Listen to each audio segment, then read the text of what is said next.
অমুসলিম কোন ইসলাম বিদ্বেষী মুসলিমদের প্রতি বিদ্বেষাকে এরকম কোন ইতিহাসের রচয়িতা ইতিহাসের এমন কোন একটা কথা বের করতে কেউ পারে নাই, পারবে না যে মুহাম্মদ সাল্লাল্লাহু আলাইহি সাল্লামের জীবনে কখনো এরকম ডিপ্রেশন, এরকম হতাশার মধ্যে এক সেকেন্ডের জন্য কেউ তাকে দেখেছে।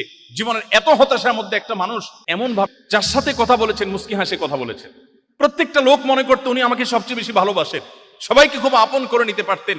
এত বাধার মধ্যে, এত বিপত্তির মধ্যে, খেজুর পাতার বিছানার মধ্যে শুয়ে পেট ভরে কোনোদিন একটি বেলার জন্য উদরপূর্ণ করে খাবার খাওয়ার সুযোগ পান নাই।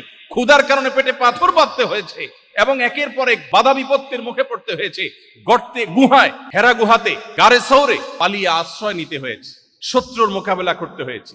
এত বাধার পরও জীবনে একটিবারের জন্য তার কোনো সহচর, শত শত হাজার হাজার লাখো সাহাবী, তার পরিবারের সদস্য কারো কাছ থেকে একটিবারের জন্য পাওয়া যায় না তিনি বলেছেন, ও শরত আমার এখন মেজাজটা গরম আছে। আমরা বলি, আমি বলি, আপনি বলেন, তিনি বলেন নাই। কি সেই সুপ্ত শক্তি ছিল তার মুখে সবসময় হাসি ঝুলিয়ে রাখতো। এত বাধার পরেও একটা লোক সুখে কিভাবে থাকতে পারে, সেই সিক্রেটটা হলো কোরআনে কারীম, সেই সিক্রেটটা হলো হাদিসে রাসূল, সেই সিক্রেটটা হলো ইসলাম। সেই ইসলামের ছায়াতলে যদি আপনি আমি আসি, আমরা যদি সেই পরিচয়কে ধারণ করি, সেটাকে সমুন্নত করে ধরে রাখি, সেটাকে উঁচু করে ধরে রাখি, পৃথিবীর কোনো কিছু লাগবে না আমাদের সুখ এবং মানসিক প্রশান্তির জন্য। নবীজি সাল্লাল্লাহু আলাইহি ওয়াসাল্লাম সেই জন্য বলেছেন,